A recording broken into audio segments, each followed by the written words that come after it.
Ya, oke. Pertama-tama, Assalamualaikum warahmatullahi wabarakatuh. Om Swastiastu, Namo Buddhaya, Salam Kebajikan.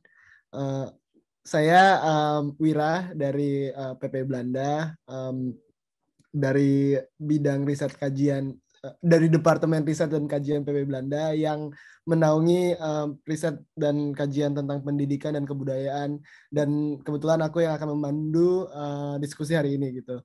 Eh, Acara hari ini adalah episode kedua dari series of webinars yang kita namai di antara dua sisi begitu. Untuk kali ini di antara dua sisi akan membahas soal media ya, dan bagaimana keterlibatan masyarakat bisa membantu keterbukaan informasi begitu. Namun sebelum itu izinkan aku memperkenalkan diri. Aku Ikra Wiratama Hendra, dari Radboud University Nijmegen, jurusan Neurobiology. Mungkin di sini tidak begitu nyambung dengan topik pembahasan hari ini, cuman aku kebetulan banyak pengalaman di media, yaitu bekerja atau magang lah di beberapa outlet-outlet media seperti Narasi TV, dan juga ada media baru yang fokus soal remaja, namanya mencapai .id gitu. Dan sebelum kita lanjutkan diskusi hari ini, mungkin ada kata sambutan dari INP Indonesia, INP Belanda, Ibu Sinar Juliana. Boleh silahkan, waktu dan tempat dipersilahkan. Terima kasih Wira dan salam kenal juga. Nama saya perkenalkan diri dulu. Nama saya Sinar Juliana, saya sekretaris dari Asosiasi Intelektual Profesional Indonesia di Belanda, organisasi yang berusaha untuk merangkum para profesional dan akademisi yang di Belanda untuk memberi andil untuk juga kepada Indonesia dan kepada masyarakat Indonesia di sini di Indonesia di Belanda. Acara hari ini terselenggara atas kerjasama PPI Belanda dan INP, dan sebagaimana judul acara dan sudah dijelaskan oleh Wira tadi, topik yang akan diangkat hangat dan seperti tema kita mempunyai dua sisi untuk bisa dibahas. Siapapun bisa jadi sumber berita, era keterbukaan atau misinformasi. Ya, judulnya saja sangat menarik dan membuat ingin berdebat. Saya mengucapkan selamat datang kepada para narasumber, Ibu Asti Rastia dari Universitas Indonesia yang sekarang sedang riset di Melbourne, Australia, dan Ibu Hani Pranayadati, selamat datang dari Executive Producer dari News Production CNN Indonesia, dipandu oleh moderator kita Mas Ikra Wiratama Hendra yang sudah menyambut kita tadi. Para narasumber akan memberikan pandangan profesionalnya tentang topik ini, dan para hadirin tentunya diundang untuk ikut aktif dalam diskusi setelah paparan dari narasumber. Ya, sedikit personal touch, di era banjir informasi saat ini, menurut saya salah satu tantangan yang besar yang dihadapi para penerima berita adalah bagaimana memfilter berita-berita yang asli dan yang tidak asli, baik itu dari media resmi maupun dari sisi sumber lainnya seperti sosial media. Kita bisa dapat berita yang benar dan tidak benar. Dan saya harapkan diskusi saat ini dapat memberikan pemikiran, salah satu sumber pemikiran bagi kita untuk memilih dan memilah berita. Selamat berdiskusi. Saya kembalikan lagi kepada moderator Mas Wira. Silakan. Baik, terima kasih Ibu Sinar Juliana atas pembukaannya. Mungkin sebelumnya aku akan introduce speaker kita lebih lanjut pada siang hari ini di Belanda dan juga malam atau sore di Indonesia. Kita pertama ada Mbak Asti Rastia. Beliau adalah dosen Universitas Indonesia yang saat ini sedang mengambil PhD di Deakin University, Australia. Yang kedua ada Mbak Hani Pranayadati. Beliau adalah Executive Producer Production CNN Indonesia. Mungkin kita langsung aja ke topik pembahasan. Aku akan mulai dari background atau mungkin ya background latar dari diskusi ini. Dari survei Reuters tahun 2021, masyarakat Indonesia bahkan lebih banyak mencari berita di media sosial yang bersumber dari influencer dibandingkan outlet media resmi yang berada di tingkat 21%. Yang influencer tadi 23%. Pada responden dengan usia di bawah 35 tahun, perbedaan ini bahkan meningkat cukup signifikan, yaitu 32% banding 17%. Kondisi ini sangat berbeda dibandingkan responden negara lain yang masih mencari berita dari outlet media resmi ketimbang influencer seperti Belanda yang tingkatnya adalah 9% dibanding 23%, atau Amerika Serikat yang berada di tingkat 8% dibanding 26%. Survei yang sama juga menunjukkan tingkat kepercayaan masyarakat Indonesia terhadap berita di sosial media yang cukup tinggi, yaitu 31%, dibandingkan di Belanda 20% dan Singapura 18%. Mewakili pandangan dari outlet media resmi, mungkin aku langsung nanya ke Mbak Hani kali ya. Apa pendapat Mbak Hani tentang hal ini dengan fakta-fakta yang tadi aku paparkan?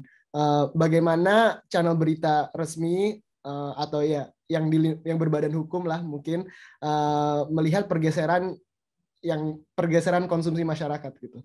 Mungkin bisa dimulai, Mbak. Oke, makasih Wira waktunya. Kalau dari kami dari apa namanya orang-orang yang bekerja di media tradisional ya, mainstream media sekarang itu apa yang telah Wira sebutkan tadi itu merupakan tantangan yang cukup besar. Jadi ada beberapa hal yang harus kita lakukan. Satu, apabila itu terjadi misinformasi atau disinformasi, salah satu tugas kita sebagai media mainstream adalah meluruskan berita itu, karena banyak hal yang bisa terjadi apabila ada beberapa kemungkinan yang bisa terjadi apabila hal itu dibiarkan begitu saja dan berkembang di dalam masyarakat. Kita sudah pernah melihat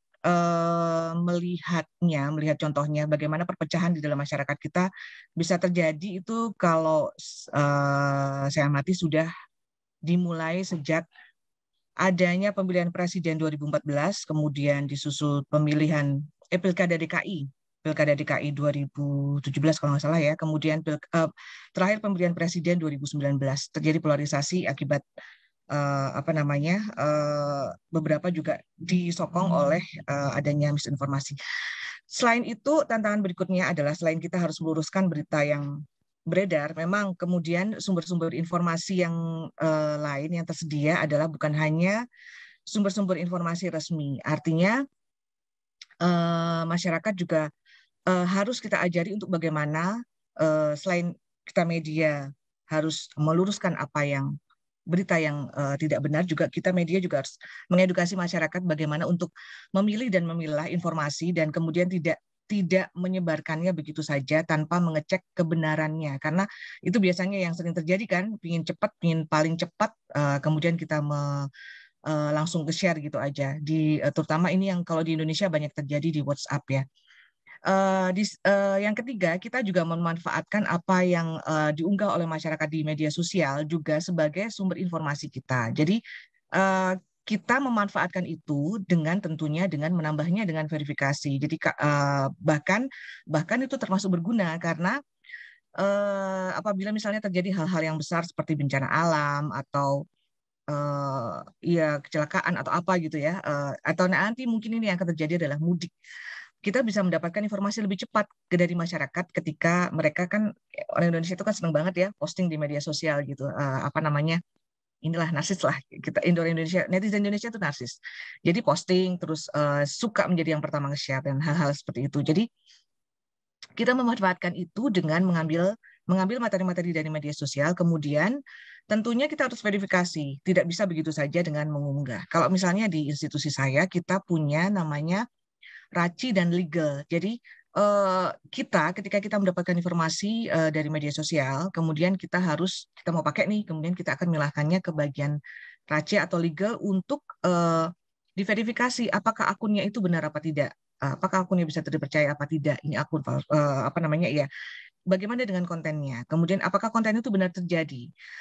Selain itu, bukan cuma itu, kita juga meminta kepada tim-tim di lapangan, tim organik di lapangan atau kontributor untuk mengecek kebenaran berita tersebut. Jadi misalnya kalau dari RACI dan Liga tentunya akan dicek ya, ini apakah benar kejadiannya di tempat itu dan lain sebagainya, itu akan dicek. Apakah itu benar kejadian saat ini, apakah itu kejadian lampau atau bukan, itu akan dicek. Sementara oleh tim organik lain yang tim peliputan seperti biasa itu kita akan meminta untuk mengecek kepada pihak-pihak yang berwenang tentunya ya, kayak polisi atau ya kalau misalnya bencana kita ke BNPB, BPBD dan lain sebagainya. Kemudian yang keempat, selain kita juga kita juga mengupload atau meng-share berita-berita kita di media sosial, dan perkembangan yang saat ini terjadi adalah media mainstream, media tradisional itu atau konvensional dituntut untuk bisa mengemasnya sedemikian rupa sehingga menarik pengguna media sosial untuk mengunggahnya atau untuk menontonnya atau hal-hal semacam itu, sehingga views kita semakin banyak, juga penonton kita semakin banyak. Tapi paling enggak itu yang kita coba untuk lakukan agar masyarakat tidak begitu saja terjebak dengan dengan misinformasi dan begitu banyaknya informasi yang beredar di media sosial. Karena dari hasil riset, saya lupa biar sosial atau apa gitu, ada hasil riset yang menunjukkan bahwa di Indonesia, mayoritas orang Indonesia itu ketika pertama kali mencari di media online, yang dicari adalah memang informasi. Masalah kedua adalah apakah benar informasi itu atau tidak, itu masalah kedua. Hal-hal itulah yang harus kita kita perhatikan, dan poin kedua tadi tentang edukasi kepada masyarakat juga tentunya bukan cuma kita media ya, tapi kita semua orang Indonesia dari segala macam disiplin ilmu tentunya juga perlu memberikan perhatian terhadap hal itu, karena seperti kita ketahui literasi di Indonesia kan masih belum begitu tinggi, tapi kita sudah diserbu dengan keterbukaan informasi digital yang susah untuk mengontrolnya, susah untuk kalau anak-anak buka belum tentu ada orang tuanya, belum yang di pedesaan dan lain sebagainya, belum isu pornografi dan hal-hal lain. Jadi itu kira-kira yang bisa saya sampaikan terkait dengan bagaimana media mainstream menerima atau merespons terhadap fenomena ini. Baik, terima kasih Mbak Hani atas tanggapannya. Mungkin aku tadi ada beberapa poin dari paparan Mbak Hani yang cukup menarik ya. Tadi juga sempat menyebutkan adanya polarisasi yang diciptakan oleh media-media non konvensional yang mungkin informasinya tidak dapat diverifikasi seperti dan dipertanggungjawabkan seperti yang disiarkan oleh teman-teman dari media konvensional begitu. Namun di sisi lain polarisasi tersebut juga menarik perhatian lebih banyak begitu. Nah, kita recently sering lihat di YouTube atau misalnya di Twitter, bahkan ada politisi, selebriti membuat acara mereka masing-masing as an individual gitu, bukan melalui media konvensional.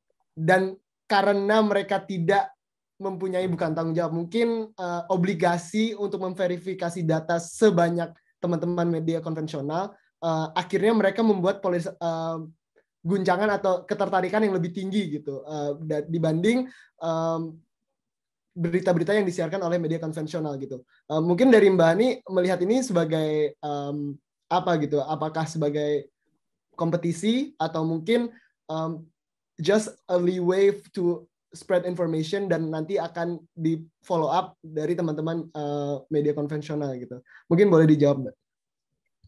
Oke, melihat fenomena itu, iya memang benar. Jadi kayak misalnya yang baru ini terjadi ya, Pak Luhut misalnya lebih memilih untuk tampil di Deddy Corbuzier daripada memverifikasi big datanya di media konvensional. Ya itu media konvensional saya lihat bisa melihatnya sebagai responsnya sebagai tiga hal juga. Jadi satu kompetisi, yang kedua juga ya kita harus memberikan effort yang lebih untuk memverifikasi dan mendapatkan narasumber itu juga. Yang ketiga juga challenge bagi kita bagaimana kita menghadapi hal itu. Jadi kalau terkait kompetisi ya sudah lah ya. Maksudnya memang berbeda media konvensional sekarang dan media sosial atau new media itu memang tentunya ya semacam apa namanya ya, bisa dibilang nantinya mungkin semua kanal media mainstream harus ada di media sosial atau new media pada akhirnya, tapi yang jelas kita harus mendapatkan verifikasi dari narasumber tersebut. Jadi itu tantangan juga buat media konvensional untuk bisa mencari dan mendapatkan verifikasi dari narasumber tersebut. Memang narasumber tersebut saya nggak tahu ya, pertimbangannya saya belum pernah jadi public figure yang sangat terkenal, kemudian kenapa saya memilih itu.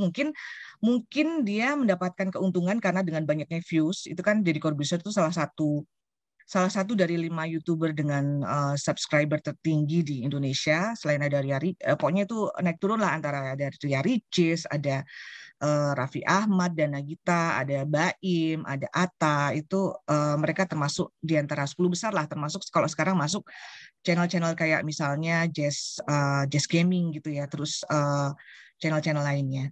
Nah, berarti kita memang harus bagaimana caranya? Ya harus media konvensional ini harus berusaha mendapatkan verifikasi dari narasumber tersebut, meskipun seperti yang tadi sudah disebutkan, narasumber tersebut mungkin memilih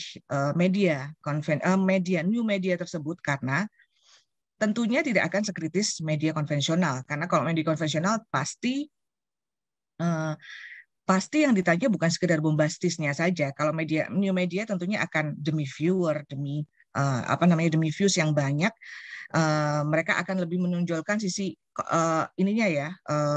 bombastisnya, isu-isu bombastisnya, tapi tidak kemudian mengulik lebih dalam ke isu utamanya, yaitu bagaimana konten dari apa yang disampaikan oleh tokoh tersebut. Jadi ya media konvensional tetap harus mengejar, karena itu tetap harus diungkapkan di publik, dan itu harus tanggung jawab baik keduanya. Kalau public figure itu adalah politisi yang bertanggung jawab kepada kita sebagai warganya, harusnya dia menjelaskan secara terbuka.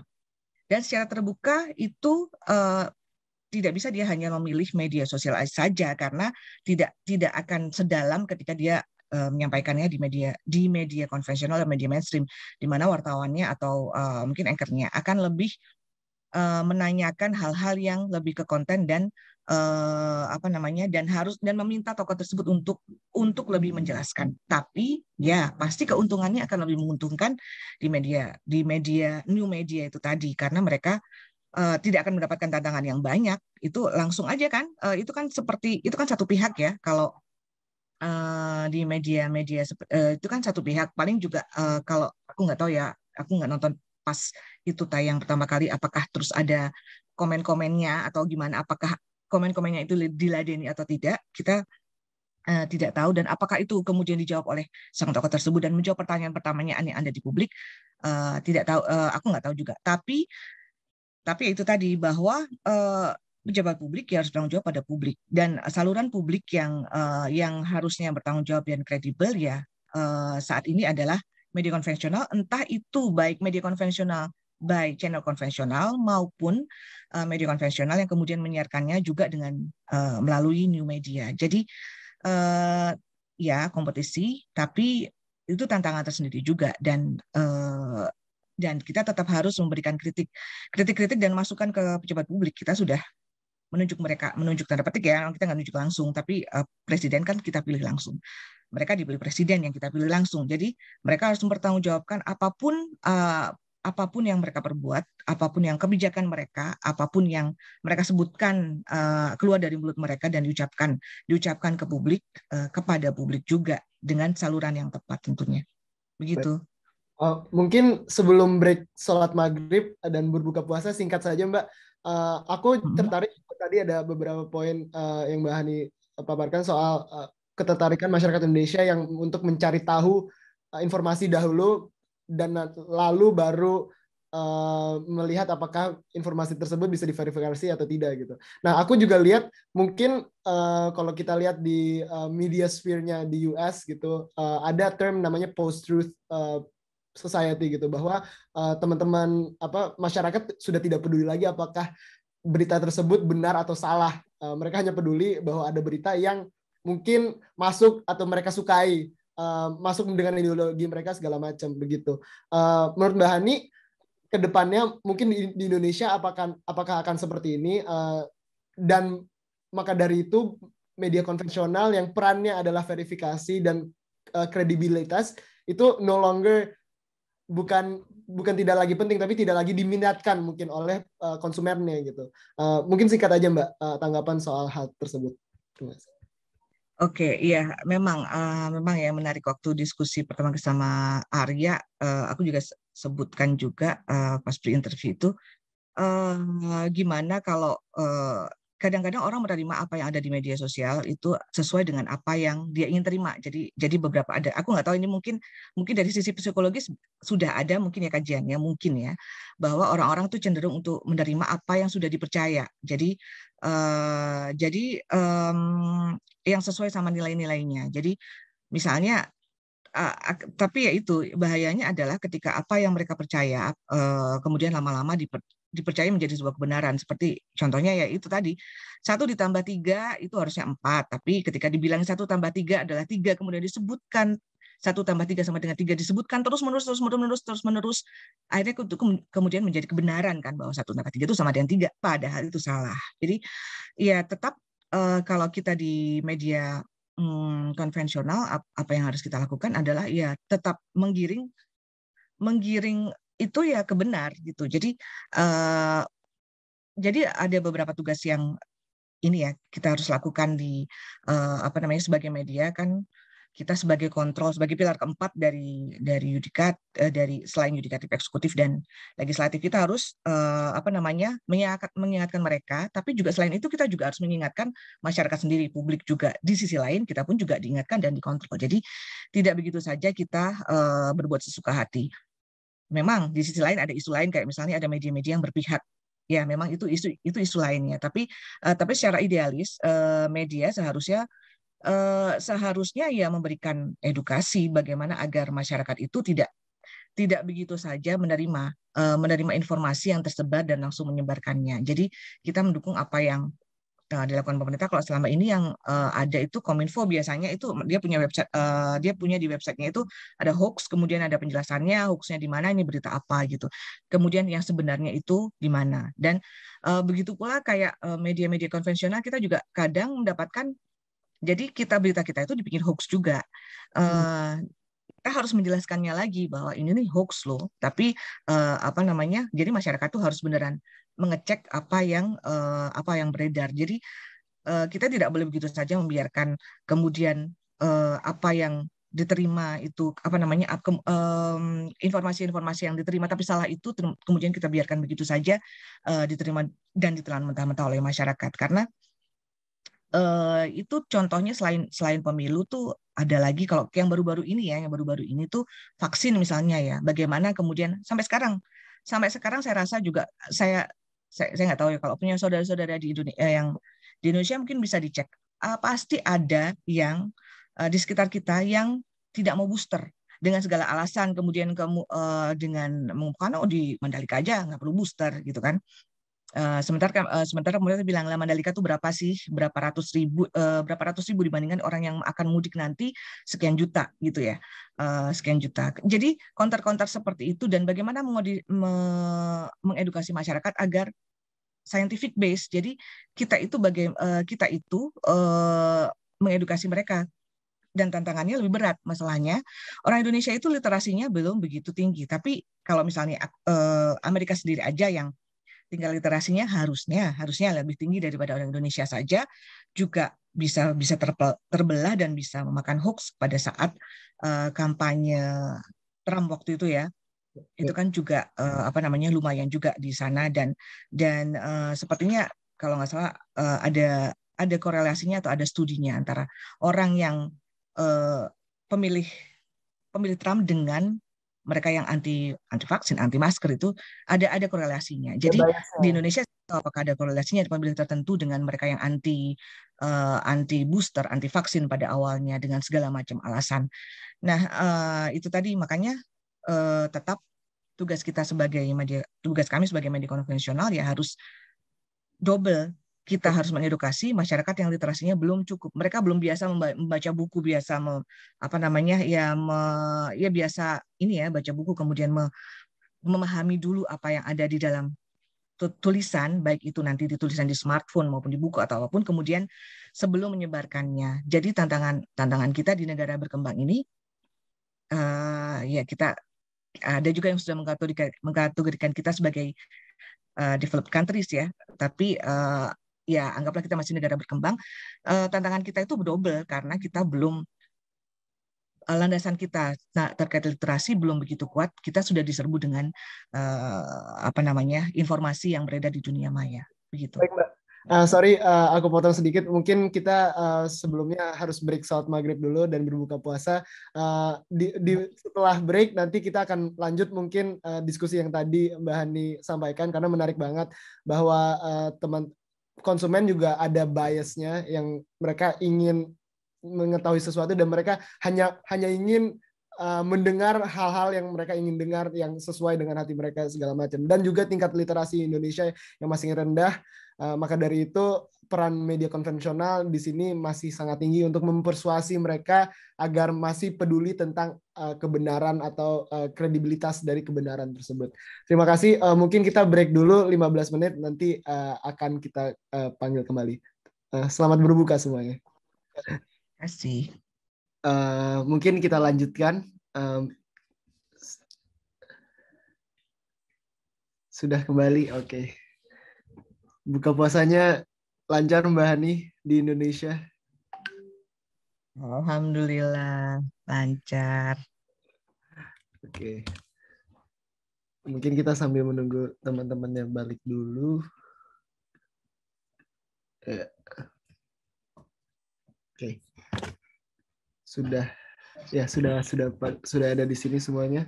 Mungkin ya tadi mungkin langsung menyambung pembicaraan yang tadi ya, soal tingkat literasi masyarakat Indonesia yang masih rendah dan juga banyaknya informasi yang beredar di media scope kita atau media sphere kita.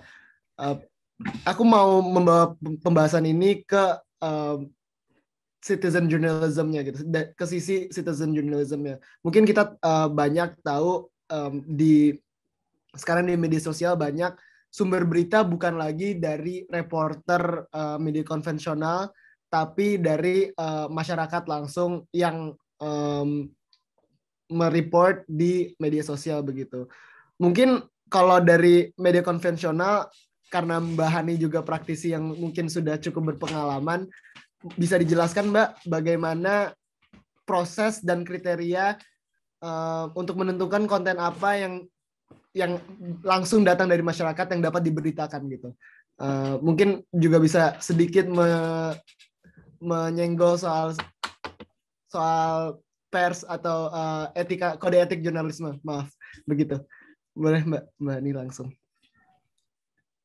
Oke, jadi kalau ini pengalaman kalau di media saya ya, tapi beberapa waktu yang lalu, 2 tahun yang lalu saya juga sudah pernah mengadakan untuk tugas magang saya. Saya mewawancarai beberapa, hampir semua produser di stasiun TV swasta di Indonesia terkait bagaimana mereka menggunakan sosial media dan prosesnya. Jadi kira-kira sama. Tapi waktu itu isunya adalah climate change. Isunya kira-kira sama, caranya juga kira-kira sama, yaitu yang tadi sudah sudah sempat saya singgung di awal. Jadi kita kalau di kita jadi biasanya ada yang bisa kita minta kalau misalnya tidak ada isu yang gede seperti bencana ya, kalau regular aja.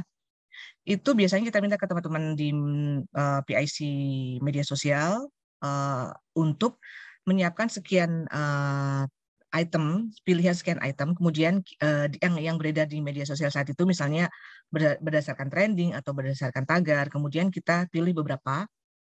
Setelah itu kalau di CNN itu kita serahkan ke namanya RACI, yaitu Rights and Clearance. Jadi dia yang akan memverifikasi apakah benar itu kejadian yang baru, apakah itu postingan yang baru, apakah itu benar-benar terjadi. Dia yang akan memastikan.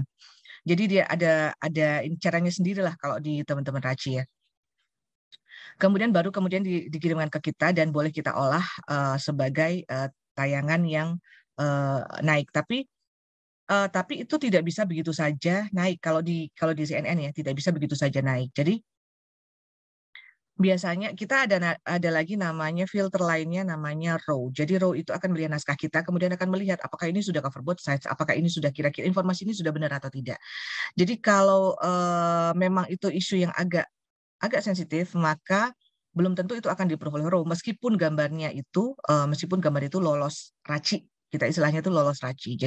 Jadi kita sangat ketat karena kita tidak ingin kemudian ada isu ada isu RACI, ada isu rights ya. Kita nggak mau hal itu terjadi, yang biasanya kayak gitu tuh biasanya diambil dari YouTube. Jadi biasanya RACI akan mengingatkan kalau misalnya sekedar video musik itu berapa second maksimal yang boleh diambil dan lain sebagainya. Sementara kalau terkait isu-isu yang hard news seperti tadi bencana atau kemudian selain bencana kecelakaan atau hal-hal semacam itu ya, itu bencana alam maupun bencana non alam ya, kayak misalnya pesawat jatuh dan hal-hal lain itu apa yang sudah beredar juga di media sosial, kita misalnya kita nemu siapapun itu bisa dari kru kita sendiri, maksudnya apakah itu dari medsos atau bukan, baik itu dari, kalau saya di production, apakah dari production, itu tetap harus juga membawa juga ke RACI. Tapi kita juga tetap harus melengkapi juga dengan, dan harus ada, bukan sebagai pelengkap, malah justru yang media sosial ini yang jadi pelengkap. Kita harus ada konfirmasi dari pihak-pihak otoritas terkait. Jadi misalnya kalau kecelakaan pesawat kan berarti ada KNKT gitu kan, kemudian ada otoritas tempat, ada Kemenhub dan lain sebagainya, ada maskapai tersebut dan lain sebagainya. Kemudian kalau bencana alam BNPB, BPBD dan atau Pemda setempat gitu kan, yang harus kita verifikasi apakah benar kejadiannya seperti ini. Jadi itu yang harus dilakukan oleh tim liputan di lapangan. Memanfaatkan citizen journalism, iya tentunya, karena kita itu sangat sangat berguna buat kita, karena kan tidak semua tempat bisa disentuh oleh tim liputan kan. Ada tempat-tempat yang mungkin belum nyampe wartawannya, atau mungkin memang nggak ada di situ, nggak ada kontrinya, nggak ada korespondennya gitu. Jadi itu sangat membantu. Cuman memang harus benar-benar harus lolos RACI dan ada proses yang harus kita verifikasi. Untuk kalau sekedar yang bukan isu yang serius sih, masih lolos RACI sudah cukup ya. Jadi kita tidak kita bisa menyusulkan verifikasinya. Tapi untuk hal-hal yang isu-isu sensitif harus benar-benar masuk ke kita benar-benar harus mengeceknya ke otoritas terkait. Jadi citizen journalism itu memang sangat membantu dan sekarang memang sekarang ya itu yang kita manfaatkan sebagai media mainstream, media konvensional, karena ya kita tentu tidak bisa berpaling begitu saja dengan new media yang sekarang ada di depan mata. Belum lagi, aku nggak tahu ya, mungkin Asti nanti bisa menjawab apakah ini termasuk kategori citizen journalism. Kita juga sering mengutip kayak misalnya langsung dari medsos para profesional yang terkait dengan isu tertentu, kayak misalnya nih postingannya Zubairi Jurban, ketua Satgas ID ya, Satgas Covid ID, itu sering banget kita kutip. Kemudian Adam Prabata misalnya di Instagram terkait Covid, kemudian dokter-dokter lain ya, ada beberapa juga dokter-dokter influencer yang beredar di media sosial, dan biasanya informasinya itu kita kutip karena mereka kan profesional yang tentunya kita anggap informasinya itu tentu berdasarkan landasan keilmuan ya, tidak begitu saja mereka posting. Itu biasanya kutipan-kutipan itu biasanya kita kutip meskipun tidak gitu aja naik gitu aja, cuman kita susun sebagai satu rangkaian berita, kemudian kita masukkan bahwa pendapat beliau adalah ini, pendapat ini ahli ini adalah ini, pendapat ini adalah ini.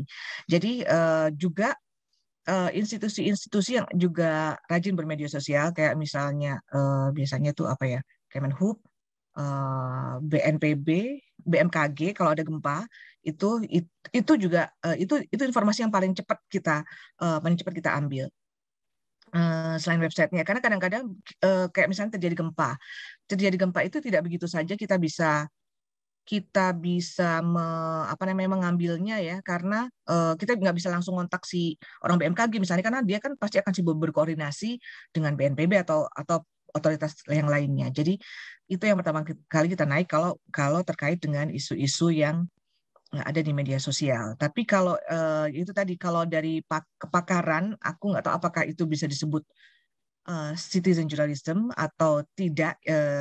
Aku nggak tahu jawabannya. Mungkin Asti yang nanti tahu jawabannya. Itu sih, Wira. Baik, terima kasih Mbak Hani atas tanggapannya. Mungkin sekarang aku akan loncat ke Mbak Asti gitu, mengenai masih topik yang sama tentang citizen journalism segala macam. Mungkin kalau dari teman-teman media konvensional pasti ada standard of conduct kali ya. Mereka diajarkan kode etik jurnalisme dan perundang-undangannya, dan juga ya mungkin lebih banyak di kode etik jurnalisme, how to do journalism the right way. Sementara masyarakat awam atau masyarakat luas tentu tidak semuanya memiliki bahkan wawasan atau bahkan awareness soal adanya kode etik jurnalisme seperti ini. Menurut Mbak Asti, apa sih pengaruh banyaknya report atau berita yang langsung muncul dari grassroots, langsung muncul dari masyarakat ke media sosial, sosial media yang informasinya dikonsumsi oleh khalayak umum gitu? Apa efeknya, dan mungkin ada tanggapan lebih tentang itu? Boleh Mbak Asti. Oke, terima kasih.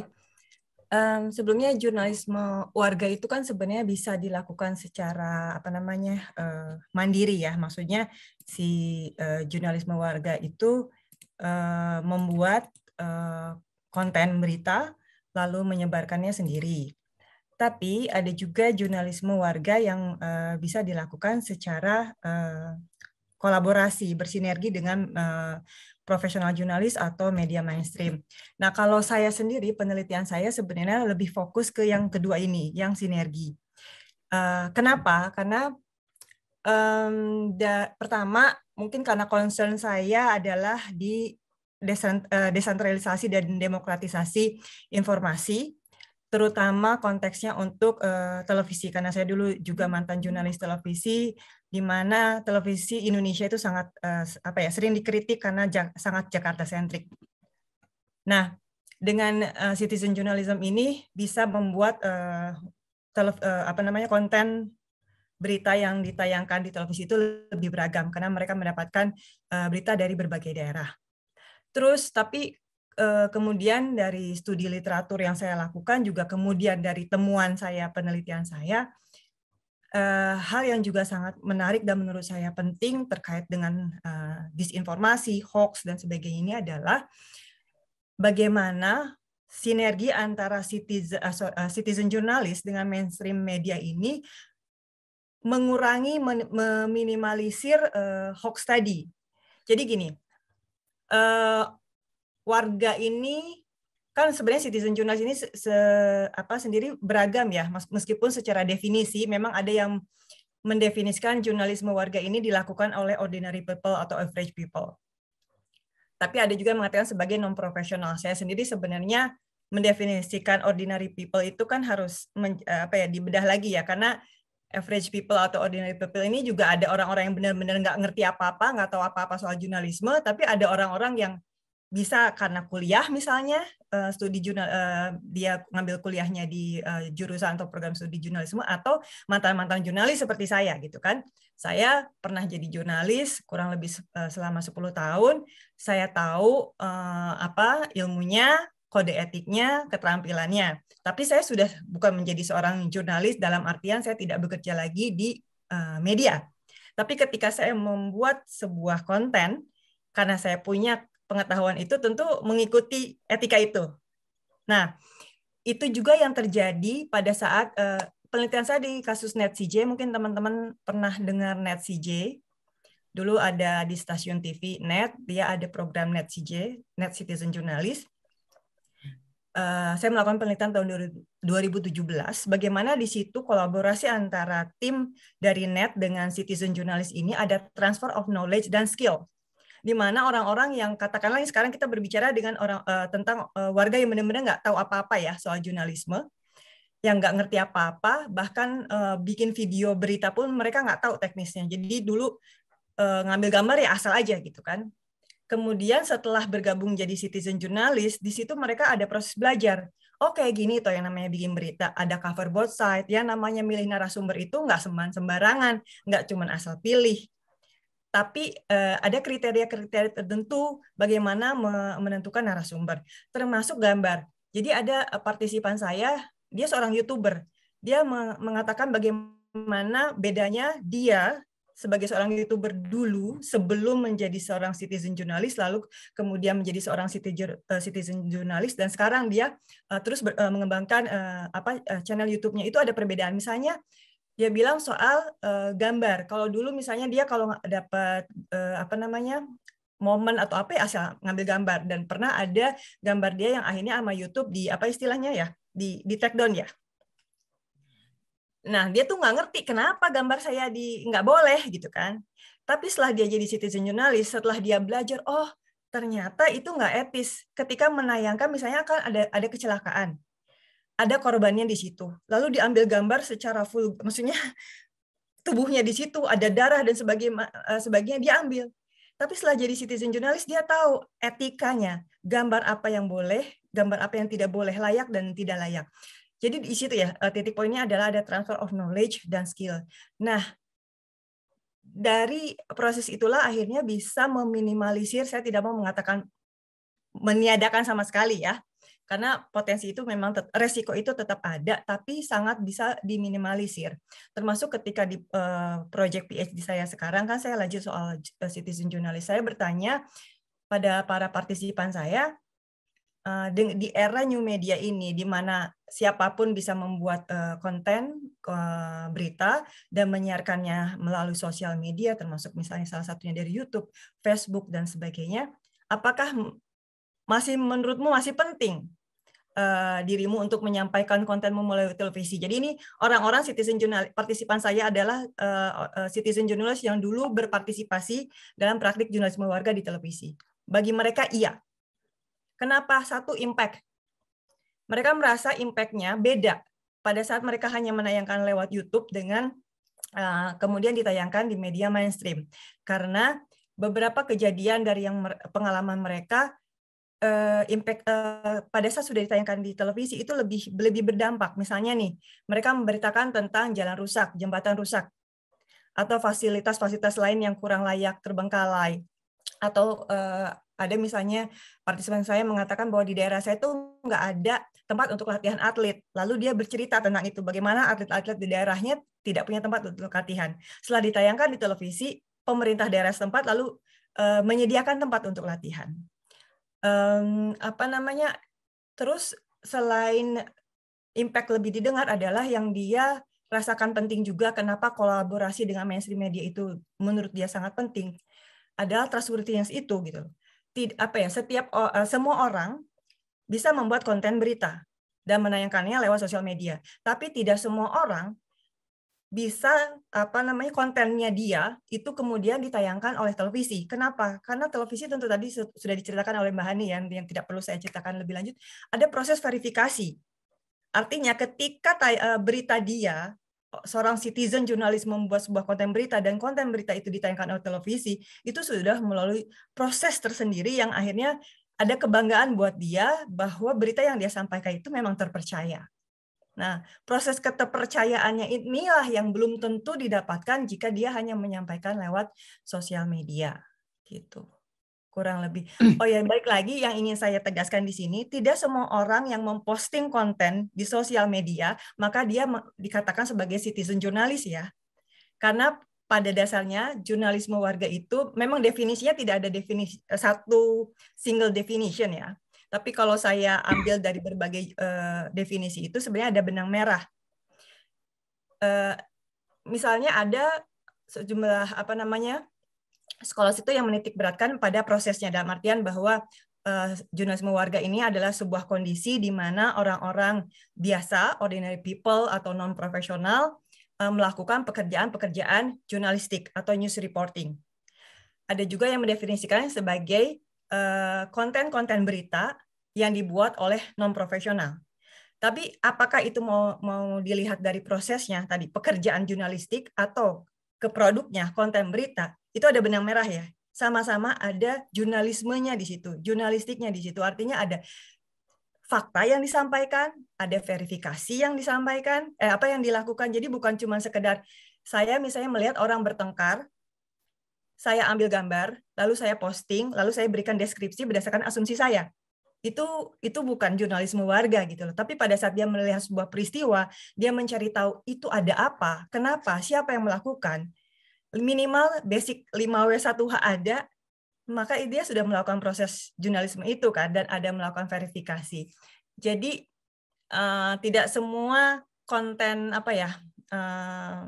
pembuat konten itu maka dia disebut sebagai jurnalis warga. Gitu.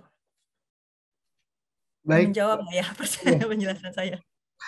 Mungkin aku langsung ke hot topic kali ya dari isu-isu recently gitu, yaitu UU ITE gitu. Nah, aku sih I'm not a expert in this topic, cuman aku kemarin sudah riset beberapa bahwa teman-teman perusahaan pers yang mempunyai badan hukum itu alleviated lah dari UU ITE ini, karena mereka mempunyai karena waktu itu ada SKB surat keputusan bersama antara jaksa, hakim atau segala macam, bahwa teman-teman pers ini sudah diatur dengan undang-undang yang berbeda, yaitu Undang-Undang Nomor 40 tahun 1999 tentang pers begitu. Nah, mungkin ini kan ada gray area gitu. Kalau misalnya Mbak Asti, mungkin untuk Mbak Asti bukan gray area, tapi menurut aku gray area karena aku belum begitu ngerti gitu. Karena citizen journalist yang bersinergi dengan teman-teman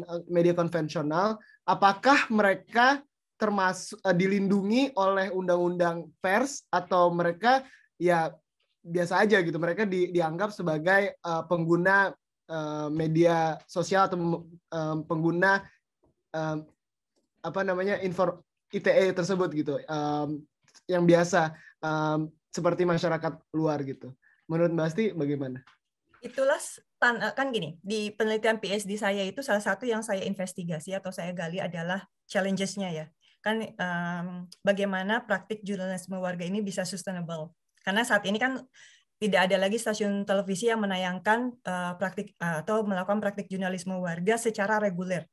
Dulu kan ada Cam On, ada Net 10 lewat program Net CJ-nya. Terus di Metro juga ada White Shot, di Kompas TV dan sebagainya. Sekarang lebih ke sifatnya musiman ya, atau sporadis. Misalnya kan ada sebuah peristiwa besar, ada bencana atau sebagainya, baru diambil gitu. Atau musiman kayak sekarang nih Ramadan gitu kan. Aduh, sorry. Maaf. Sebentar ya. Gak apa-apa, Mbak.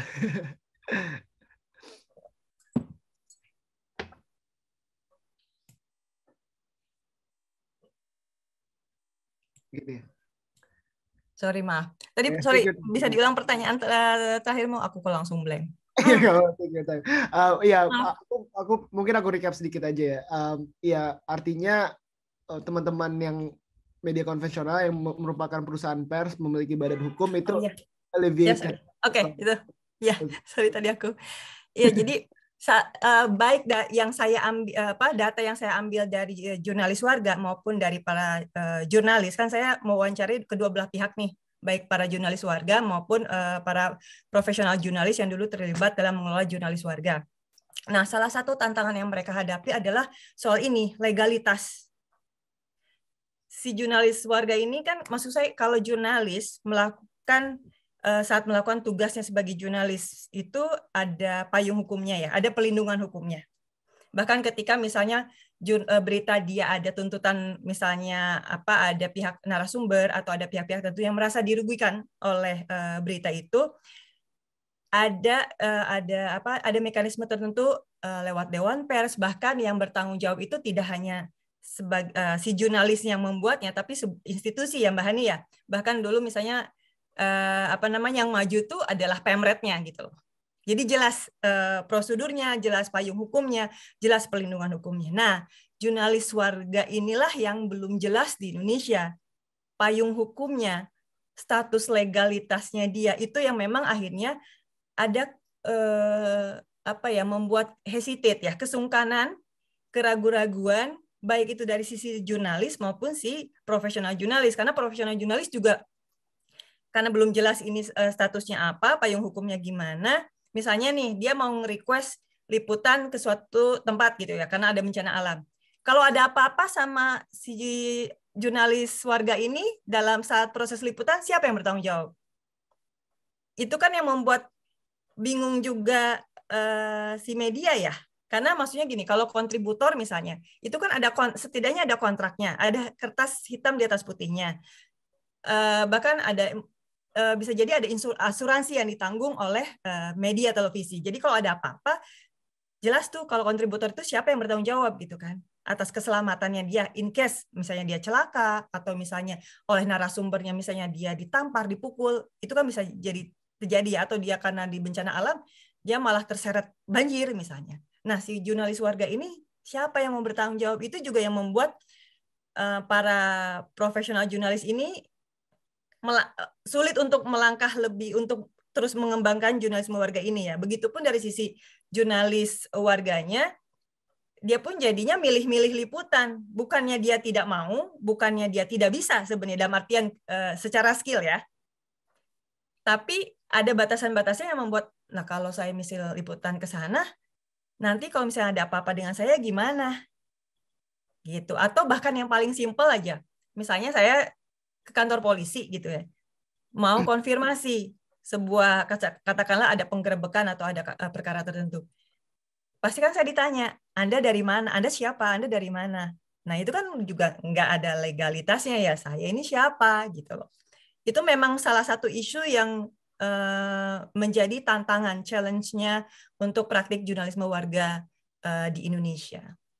Gitu. Mungkin ini aku agak lebih expand lagi topiknya. Tadi aku udah membahas soal teman-teman yang bersinergi dengan media konvensional gitu. Mungkin untuk citizen journalist yang langsung menghadirkan berita, karena definisinya tidak pasti kan tadi, dan belum ada payung hukumnya juga, tapi teman-teman yang melakukan proses jurnalistik dan langsung posting melalui media sosial, kita tahu banyak sekali contoh kasus, mungkin di luar juga, bahwa peran media sosial atau perusahaan aplikasi media sosial itu tidak bertanggung jawab atas konten yang ada di dalamnya, karena mereka bukan penyebar, mereka memposisikan diri sebagai platform, bukan outstream gitu. Menurut Mbak Asti, apakah ke depannya nih misalnya perlukah ada mungkin peraturan atau at least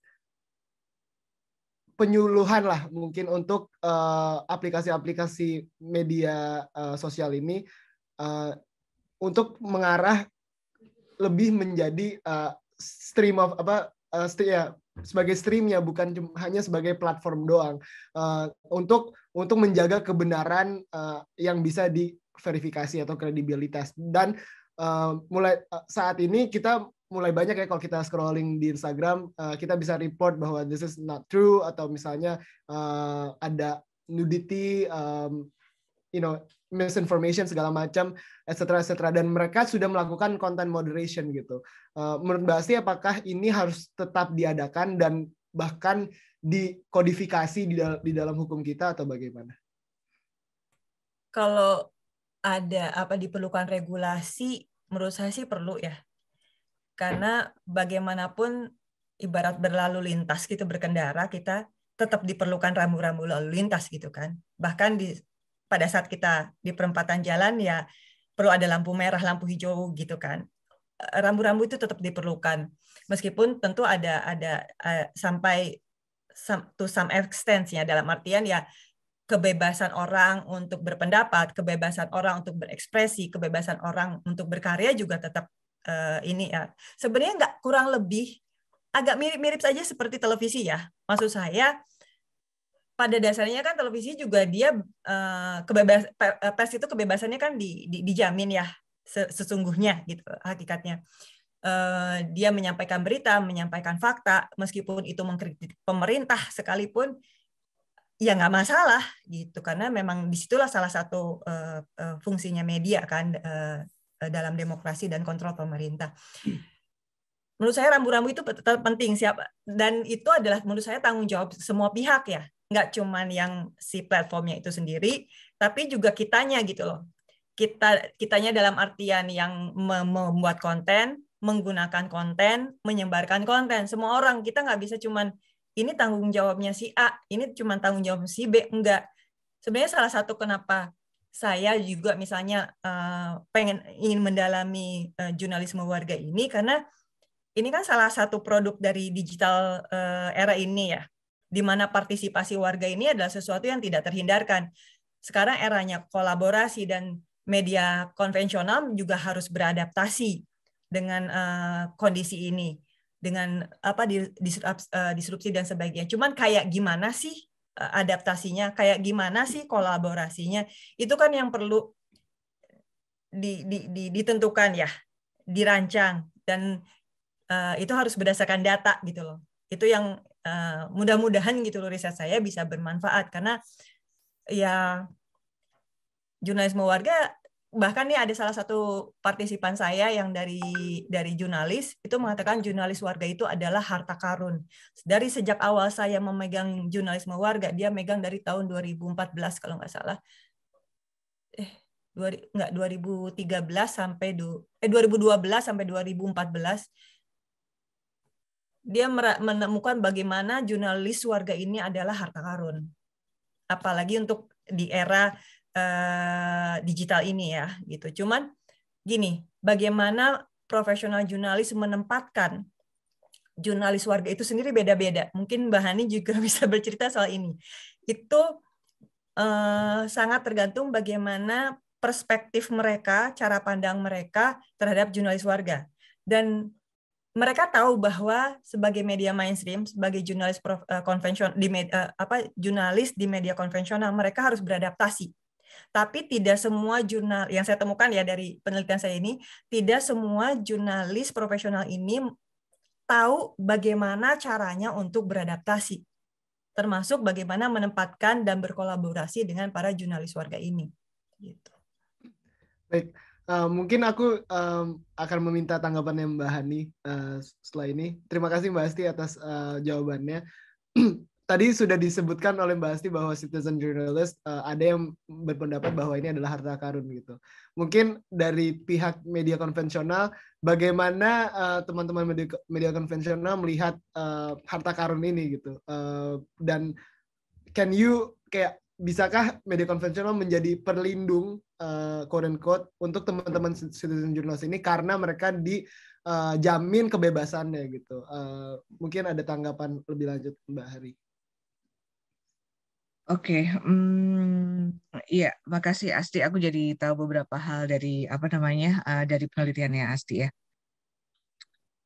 Terkait tadi perlindungan ya. Kalau menurutku, aku nggak tahu ya apakah secara hukum apakah seperti itu. Tapi kalau menurutku konten yang sudah masuk ke media konvensional, artinya dia sudah melalui proses verifikasi dan lain sebagainya, baik itu kolaborasi dengan media citizen journalism, citizen journalism maksudnya, itu seharusnya itu termasuk dalam perlindungan pers. Jadi kalau itu sudah masuk ke dalam, udah tayang atau udah diterbitkan oleh media konvensional, berarti kalau ada sengketa atau perkara itu masuknya ke Dewan Pers harusnya ya kalau menurutku, karena itu berarti produk pers.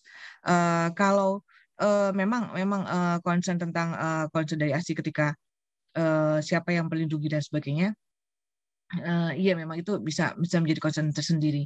Di sisi lain, sepakat juga sama Asri tentang bagaimana memperkaya media, terutama TV ya. TV itu kan kita itu kenapa Asri juga pasti udah tahu jawabannya, kenapa khususnya televisi itu terkesan Jakarta sentris, karena kita sayangnya kita itu masih dimonopoli tanda petik oleh hasil share ratingnya AC Nielsen. Jadi hanya AC Nielsen yang dipakai, dan itu hanya sekian kota-kota besar di Indonesia dengan apa namanya proporsi yang paling besar itu di Jakarta.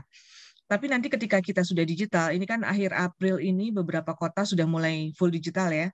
Jadi sekalian ingetin kalau yang punya saudara yang mau mudik Lebaran, ingetin mulai sekarang ada tempat-tempat kota-kota yang sudah harus mulai ganti ke digital. Jangan sampai nanti mudik nggak bisa nonton TV kan, sudah nggak pakai antena lagi, nggak FTA lagi. Jadi ketika nanti digitalisasi itu tiba, diharapkan habit itu berubah karena kemudian kita tidak cuma berpatokan pada kota-kota besar saja. Tapi memang masih ada satu lagi, jadi ini sebagai background aja. Ada satu lagi namanya angka IPTV, itu untuk ada di TV apa namanya? TV kabel ya. Itu seperti share rating tapi di TV kabel. AC Nielsen sendiri juga sudah terjun untuk melihat bagaimana kondisi di pay TV atau TV kabel karena menjelang digitalisasi ini. Nah,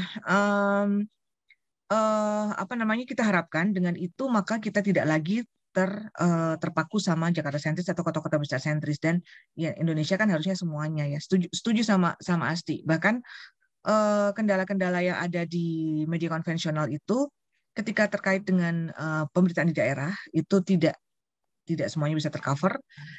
Kemudian belum apa namanya, tidak semua kualitas tidak semua kontributor yang ada di daerah itu berkualitas sama.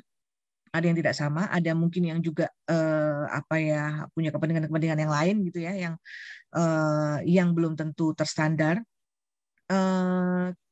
Memang sepakat bahwa keberadaan citizen journalism itu akan memperkaya materi-materi yang ada di di media mainstream. Cuman memang tantangannya adalah artinya media mainstream itu harus, kalau aku tadinya sama dengan Asi di Trans TV, kemudian di CNN itu belum pernah sih pakai yang itu ya, citizen journalism yang kemudian satu program sendiri khusus, enggak. Paling kalau misalnya kayak ada bencana, kemudian ada warga setempat yang bisa melaporkan gitu, ada gambarnya gitu, kemudian kita angkat ketika breaking news gitu, itu iya, tapi occasionally bukan di satu program tertentu. Itu pun setelah kita verifikasi dulu gambarnya dan bahwa ada yang menjamin bahwa orang ini benar-benar warga setempat gitu. Jadi citizen journalism apabila berkolaborasi tentunya akan lebih yang topik penelitiannya Asti itu akan lebih menjamin bahwa materinya atau standarnya akan sesuai dengan kode etik. Sorry, tadi aku lupa jawab yang soal kode etik ya. Itu kemudian dijawab oleh Asti bahwa citizen journalism yang berkolaborasi, mereka akan belajar bagaimana memenuhi kode etik dan bagaimana mereka menjawab 5W1H minimal. Kemudian mereka harus menyediakan, kalau buat media kayak khususnya televisi ya, yang audiovisual, yang ada visualnya itu, mereka kemudian tentu pasti akan difilter juga bahwa tidak boleh ada gambar darah, misalnya itu kode etik ya, tidak boleh ada gambar darah, kemudian tidak boleh ada adegan yang menodongkan senjata atau menggunakan senjata di depan orang lain gitu, itu nggak boleh. Jadi kalau kita film pun termasuk itu rokok kita ya, Hani ya. Betul, ngerokok tuh Hisapnya. ngerokok nggak boleh, karena ternyata aku baru tahu ya, aku sendiri pun setelah sekian puluh tahun tuh aku baru ngeh ketika kemarin ikutan dari KPI itu mereka bikin P3SPS, training P3SPS. Sebenarnya kenapa mereka mengatur itu, sebenarnya karena untuk melindungi penonton anak. Jadi jam yang diperhitungkan ada anak yang masih menonton itu aku lupa dari jam berapa ya, 5 sampai 10 malam kalau nggak salah. Kemudian kalau pas Ramadan gini naik dari jam 3 sampai malam juga, aku lupa, mungkin ininya tetap sama jam 10-an. Nah, kayak misalnya kayak puasa, kenapa kita kan sering ini ya, Apain sih kalau puasa ya udah pahala aja lagi. Maksudnya ada orang makan terserah.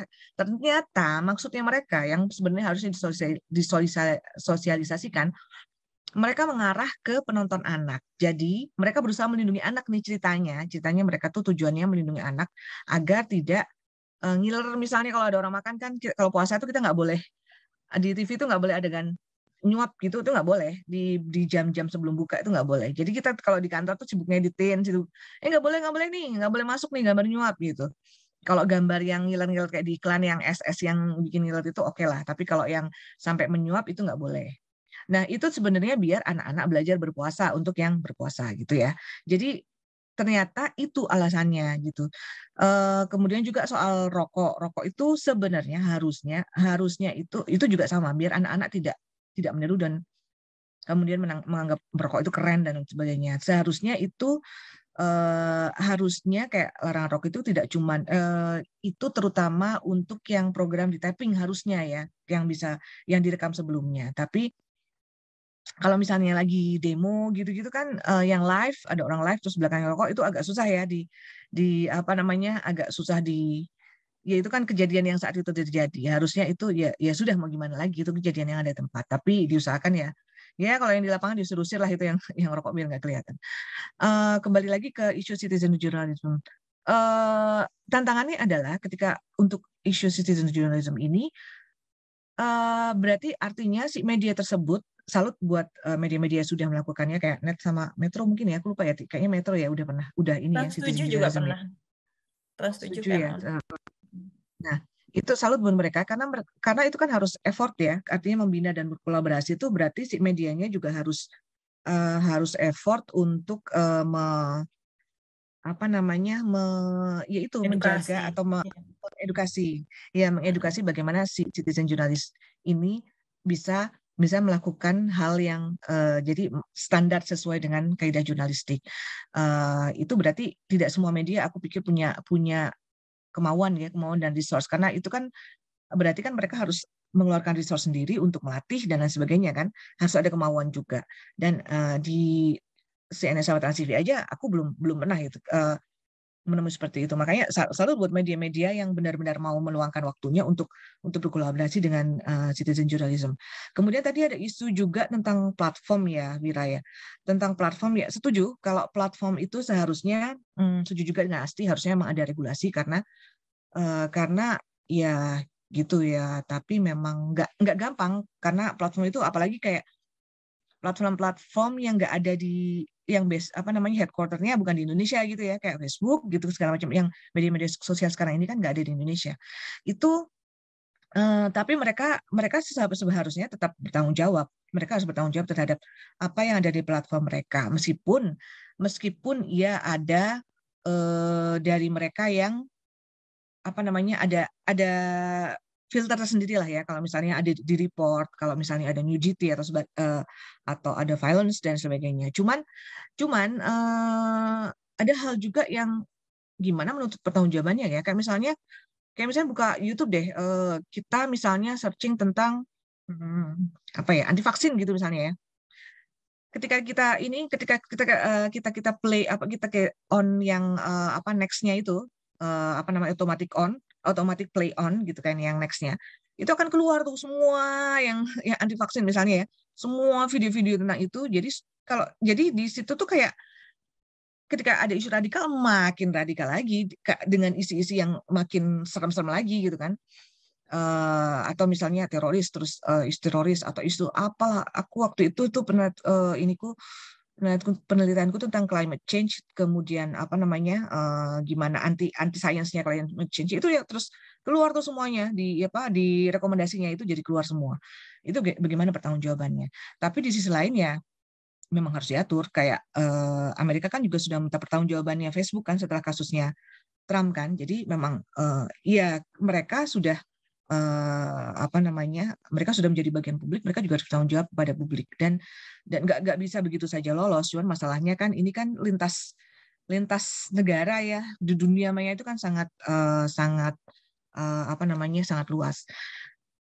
Isu lainnya juga tentang tadi ada UU ITE. UU ITE, aku juga nggak ngerti nih kalau citizen journalism apakah kemudian kalau dijerat UU ITE, apakah bisa juga dijerat UU ITE, karena UU ITE sendiri juga tidak tidak banyak kan ya, ada beberapa pasal yang kontroversi. Aturan tentang beberapa hal yang diatur di situ ya perlu diatur. Memang ada hal-hal yang perlu diatur. Sepakat dengan Asti bahwa ya kebebasan kita itu tidak boleh sampai merugikan orang lain ya, kayak misalnya kemudian menyebarkan berita-berita yang menimbulkan permusuhan dan lain sebagainya. Tapi apakah semuanya harus pidana? Itu pertanyaan berikutnya. Mungkin buat teman-teman di sini kalau ada ahli hukum yang bisa memberikan studi lebih lanjut, kemudian memberikan rekomendasi kepada pemerintah dan sebagainya. Kalau soal tadi platform dan berita-berita yang isu-isu yang hoax dan sebagainya, itu pun pemerintah juga sudah bisa mengontrolnya sedikit demi sedikit lah lewat misalnya Kominfo kemudian merekomendasikan kepada si platform untuk take down gitu kan, untuk diblokir nih item ini gitu ya. Itu beberapa kali terjadi. Mereka akan menghubungi. Cuman terkait UU ITE ini mungkin perlu diskusi antar ahli hukum ya, karena apakah semua pidana atau bisa ada perdata, karena kalau pidana kan sudah memakan banyak korban ya, kayak ada kasusnya Ariel, ada kasusnya Ahmad Dhani, ada dulu Prita Laura, kemudian ada Baik Nuril dan Jering yang kemarin kan Jering ya, itu kan pasal karet banget terkait dengan UU ITE. Tapi memang tetap harus diatur karena ini agak sedikit bergeser dari citizen journalism ya, karena ya itu tadi ada hal-hal juga yang kita itu kan negara yang enggak monokultur ya, maksudnya kita kan bukan cuma dari satu kultur, bukan cuma dari satu suku, ras atau agama. Itu kita gampang banget disulut oleh isu-isu yang berkaitan dengan hal-hal seperti itu. Kayak misalnya yang pernah kejadian dan fatal yang baru aja terjadi itu 2019, ada hoax dan isu rasisme yang kemudian dibumbui dan ramai viral di media sosial. Itu yang orang Papua yang kabarnya dipukulin sampai meninggal, sampai tewas oleh polisi di, aku lupa Surabaya atau mana. Kemudian kejadian itu menimbulkan kerusuhan, bukan cuma kerusuhan berdarah di Wamena dan beberapa kota-kota di Papua. Itu dari apa? Dari informasi yang beredar di media sosial. Jadi dari new media gitu. Jadi memang harus diatur. Jangan sampai hal-hal kayak gitu tuh bisa fatal akibatnya. Itu kan juga karena rasisme, kemudian ada hoax di situ, ada yang bilang katanya ada guru yang ngomong rasis lah atau apa gitu, kemudian 30 hanya dari itu saja nggak bisa sekedar hanya, akhirnya 33 orang meninggal akibat kerusuhan di Papua. Jadi tentang UTE makanya kemudian akan menimbulkan pertanyaan mana yang kemudian bisa masuk ke ranah pidana dan mana yang bisa apakah ada mungkin yang bisa masuk ke ranah perdata, karena sampai aku lupa Mahkamah Konstitusi itu sudah beberapa kali sudah diajukan uji ke Mahkamah Konstitusi, uji material, tapi ditolak dengan alasan itu memang yaitu tidak boleh menyebarkan informasi yang menimbulkan kebencian kepada orang lain gitu kan. Itu sih Wira, moga-moga agak menjawab ya beberapa isu yang tadi. Baik. Sorry, aku boleh kasih penjelasan dikit, mungkin aku takut penjelasanku yang tadi menimbulkan salah interpretasi. Tadi menyangkut yang kata Mbak Hani, betul bahwa kalau meskipun itu beritanya dibuat oleh jurnalis warga, tapi sudah ditayangkan oleh stasiun televisi, misalnya waktu itu ada oleh NET, oleh Metro, oleh Trans7, maka itu menjadi tanggung jawab stasiun TV yang bersangkutan. Nah, justru karena itu akan menjadi tanggung jawabnya mereka, itulah yang membuat proses verifikasi itu menjadi lebih alot dan akhirnya ada istilahnya yang tepat apa ya Hani, ketakutan atau keengganan untuk, bukan keengganan ya, karena prosesnya itu butuh panjang. Ibaratnya gini, saya mendapatkan berita dari orang saya sendiri yang jelas dia bekerja di saya, jelas status hukumnya, jelas untuk bisa bertanggungjawabkan. Jadi kita lebih berani kan untuk memberitakan itu. Betul. Tapi pada saat kita dapat berita dari random, maksudnya orang yang kita tidak kenal dari warga. Misalnya waktu itu ada stasiun TV yang mendapatkan dari warga itu bahwa di gedung DPRD di sebuah kota waktu itu dibuat ruang karaoke. Nah itu kan proses verifikasi, benar nggak itu ada ruang karaoke? Kan kalau misalnya itu informasinya dari jurnalis itu sendiri, maksudnya dari koresponden atau kontributor si stasiun televisi itu, prosesnya akan lebih cepat tuh tayangnya, karena kita percaya ini orang kita sendiri yang menyaksikan, yang mengatakan gitu. Tapi pada saat warga mengatakan, maka itu proses verifikasinya jadi lebih panjang. Nah sehingga itu yang membuat ada keengganan para stasiun televisi itu untuk mengangkat kasus-kasus sensitif jika itu diberikan oleh jurnalis warga. Karena prosesnya akan lebih panjang. Itu satu. Terus kedua, ada kondisi-kondisi di mana misalnya udah ditayangkan di stasiun televisi. Waktu itu kalau nggak salah ada kerusakan jalan atau apa gitu di daerahnya. Nah, karena jurnalis warga ini tidak bisa mewawancara pemerintah daerah karena dia nggak punya akses kan sebagai jurnalis warga, jadi nggak cover both side.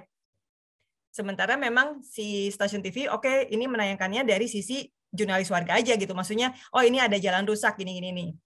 Nah ternyata si camat kalau nggak salah keberatan dengan pemberitaan itu. Nah masalahnya adalah pada saat si jurnalis warga ini mendapatkan ancaman dan itu adalah di daerah yang jauh di sana, yang stasiun televisi nggak tahu itu terjadi pada jurnalis warga. Lalu bagaimana nasib si jurnalis warga ini? Itu juga kan yang menjadi tadi yang saya maksud bahwa perlu ada status hukum legal, status identitas yang jelas, yang legal, sehingga ada jelas juga pelindungan hukumnya baik untuk si media yang memberitakan informasi yang dibuat oleh jurnalis warga maupun oleh si jurnalis warga itu sendiri gitu. Oke, tambahan Dik, kalau menurutku kayak misalnya tadi ya yang viral, kayaknya beberapa kali deh kalau di kita, kayak misalnya viral tadi itu ya ruang karaoke gitu ya, misalnya di sebuah DPRD. Kalau misalnya itu harusnya bisa di follow up dengan si jurnalis setempat ya, di follow up apakah ini benar terjadi atau enggak. Kalau misalnya di luar si jurnalis warga itu ada pihak lain yang bilang ini benar gitu. Berarti masih bisa dipegang kan? Ini ada bukan cuma satu yang bilang benar ya kan? Iya, maksud saya tinggal prosesnya itu loh Hani, jadi lebih panjang. Gitu maksudnya. Maksudnya kalau kontributor atau koresponden yang bilang kan kita cepat ya, bisa jadi hari itu juga kita tayangin gitu kan. Oke, lo dapetin soundbite-nya ini cepet kan gitu. Tapi pada saat itu dari respon dari jurnalis warga, maka proses verifikasinya itu lebih panjang gitu loh Hani. Itu yang membuat akhirnya butuh effort tadi yang Hani bilang ya, butuh usaha, butuh waktu, butuh tenaga lebih gitu. Iya betul. Iya betul. Sepakat. Kalau misalnya yang kayak kejadian yang kedua gitu, rekomendasinya gimana Ti? Maksudnya rekomendasi solusinya itu gimana? Ketika ada jurnalis warga kemudian dia mendapatkan masalah atas apa yang sudah dia sampaikan, karena harusnya juga ketika yang kasus kedua yang kayak misalnya jalan itu ya, seharusnya si media setempat itu juga tidak bisa mengandalkan gitu aja laporan yang dari jurnalis warga, karena kan punya keterbatasan itu tadi ya, berarti dia juga harus melakukan verifikasi juga sih kepada pihak yang satunya. Entah kalau misalnya nggak mau, berarti harus disclaimer bahwa si camat tidak bersedia memberikan keterangan bla bla bla gitu. Nah, kalau rekomendasimu ininya perlindungannya harus seperti apa yang sebaiknya bisa dilakukan apabila media teman-teman yang sudah melakukan itu akhirnya evolve ya. Maksudnya dari awal mereka melibatkan jurnalis warga ini kan kayak masih meraba-raba ini mesti diapain, mesti gimanain gitu kan, lalu timbul masalah, lalu mereka belajar dari masalah-masalah itu.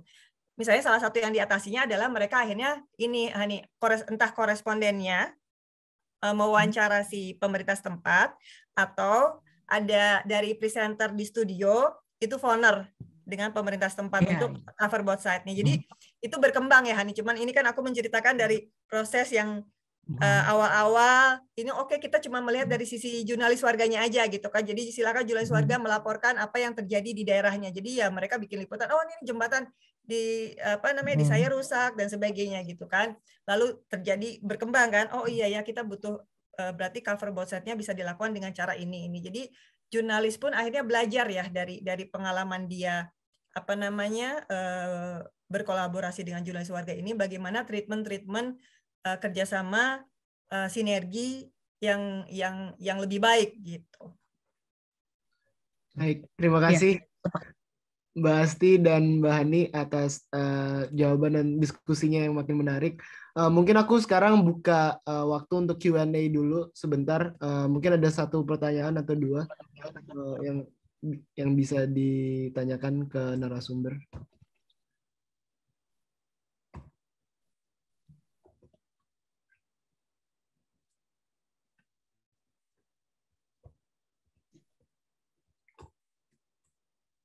Mungkin bisa raise hand jika ingin bertanya.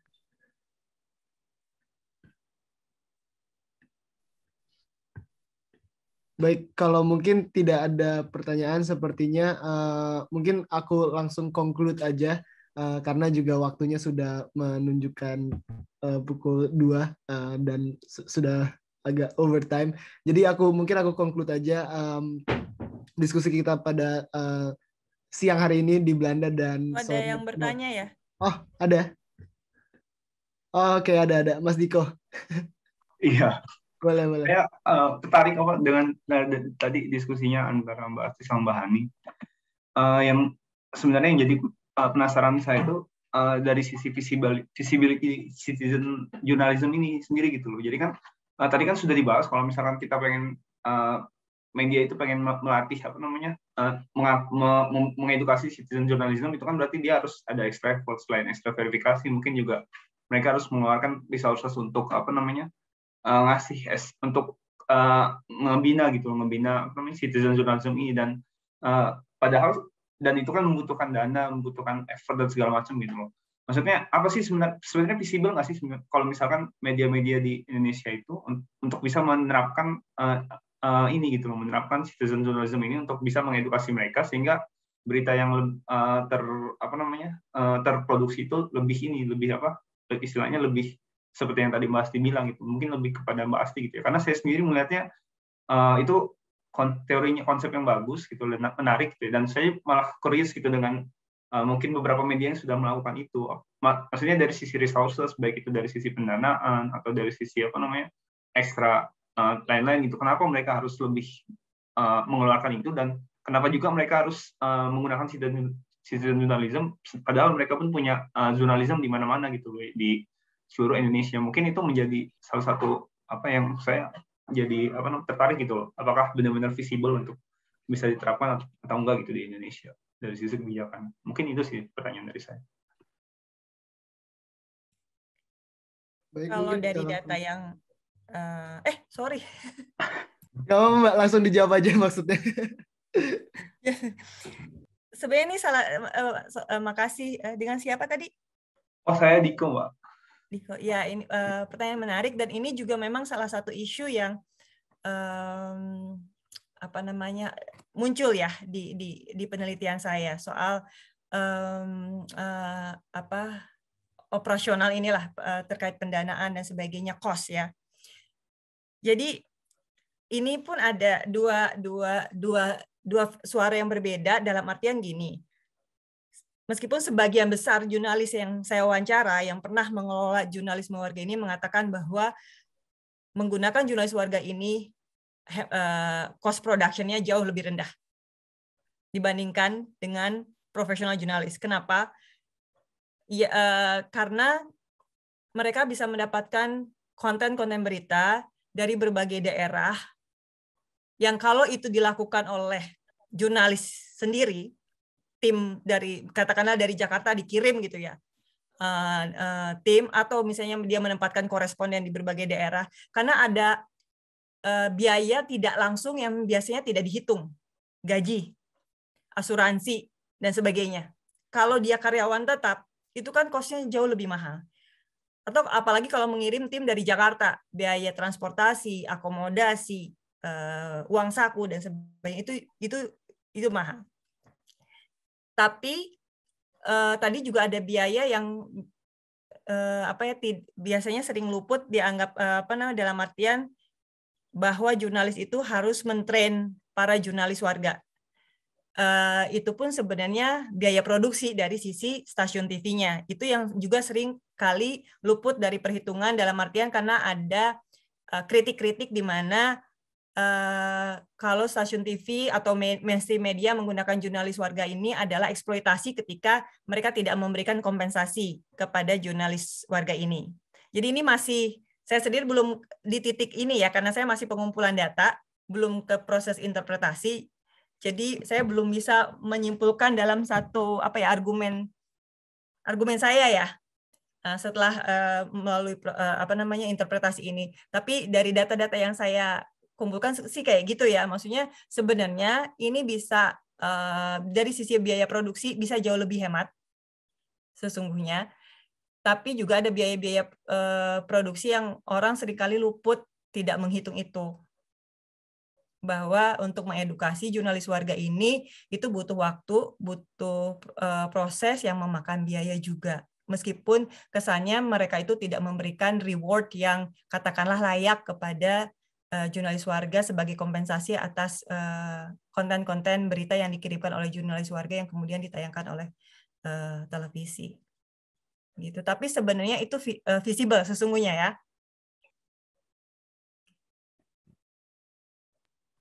Baik. Kalau boleh Mas nambahin, satu harus sorry aku malah luput, yang paling pentingnya adalah bisnis plan-nya. Kalau dari para jurnalis yang sudah mengelola jurnalis warga ini harus jelas pada saat kita mau menjalankan jurnalis warga secara reguler di televisi harus dibuat bisnis plan yang jelas. Karena bagaimanapun ya stasiun televisi juga butuh income ya untuk biaya operasional stasiun televisi itu sendiri. Ya, Hani silakan, maaf. Oke, nggak apa-apa, makasih Asti. Ngobrol sama Asti di diskusi ini ada beberapa. Jadi aku punya ini ya, punya beberapa insight juga tentang jurnalis warga. Kalau dari pendapatku sendiri ya, ketika Asti bilang tadi bisa membuat variasi dari berbagai daerah terkait konten, jadi tidak hanya tergantung dari daerah-daerah tertentu yang ada kontributornya atau korespondennya itu sepakat itu sebenarnya visible dan memang akan menambah dan akan menambah source berita yang tayang di stasiun televisi. Tapi challenge-nya adalah menurutku tetap harus ada verifikasi dengan tambahan verifikasi itu tadi.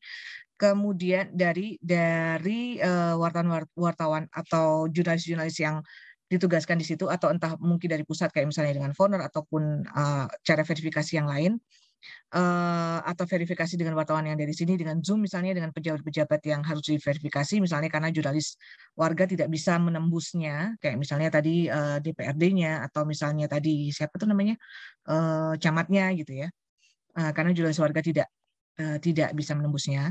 Challenge-nya tapi ya itu tadi yang harus ditambah dengan verifikasi. Yang kedua juga verifikasi itu ini kok juga bukan hanya untuk jurnalis warga, tapi juga semua materi-materi yang masuk dari semua sisi pun, baik koresponden maupun kontributor maupun tim organik yang ada di semua lini di ini ya di media itu juga tetap harus diverifikasi dan harus cover both sides.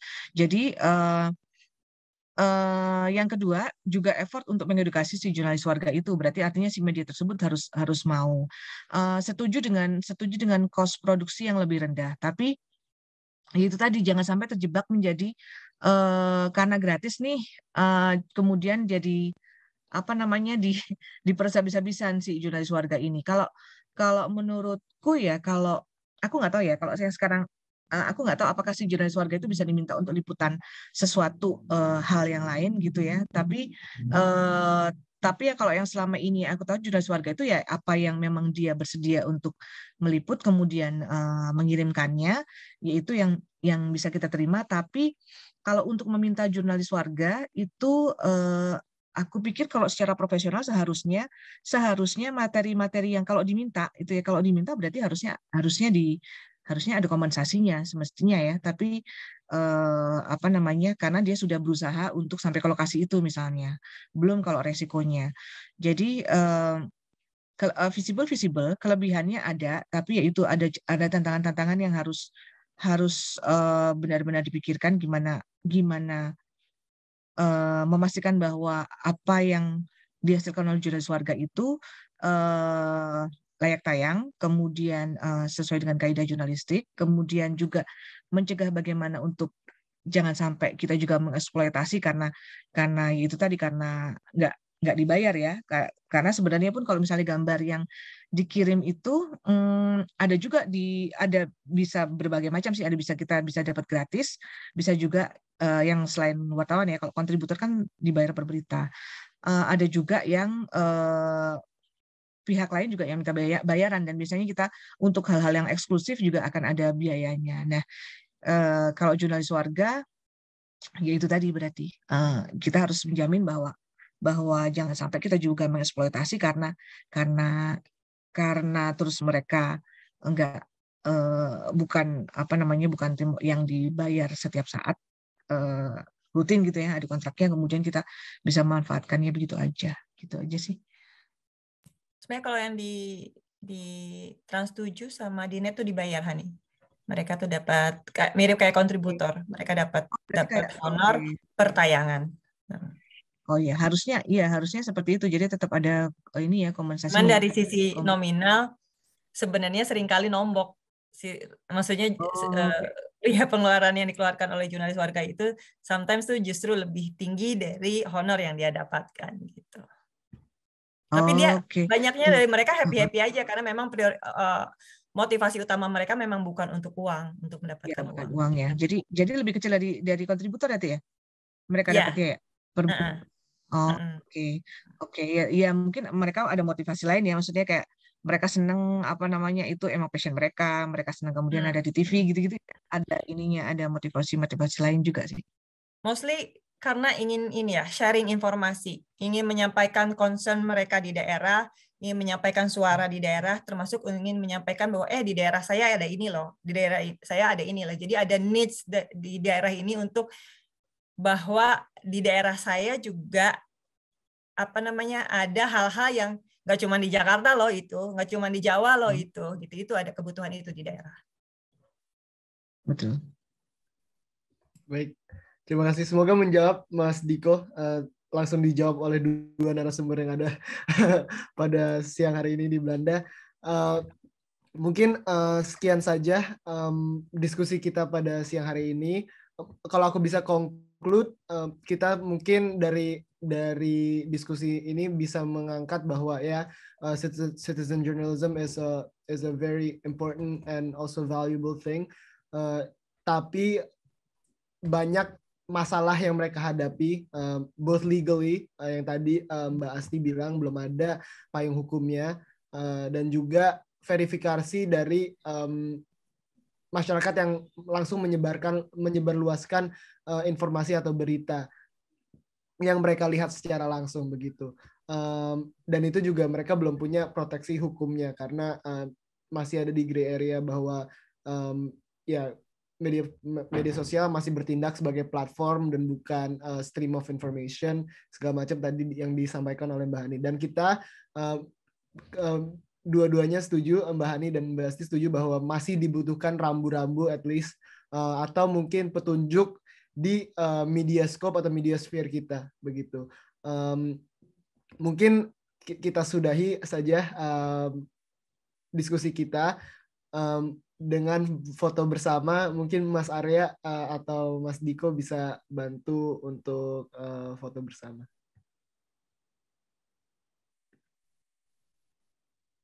Oke, sebentar ya. Saya sesuaikan dulu. Sebentar. Oke, mungkin bisa dinyalain kameranya yang bisa menyalakan kamera. Oke, kita foto ya. 1, 2, 3. Oke, terima kasih. Baik, mungkin sekian saja pertemuan kita pada siang hari ini. Terima kasih teman-teman sudah menyaksikan episode kedua dari Di Antara Dua Sisi oleh tim kajian dan riset strategis PPI Belanda. Terima kasih.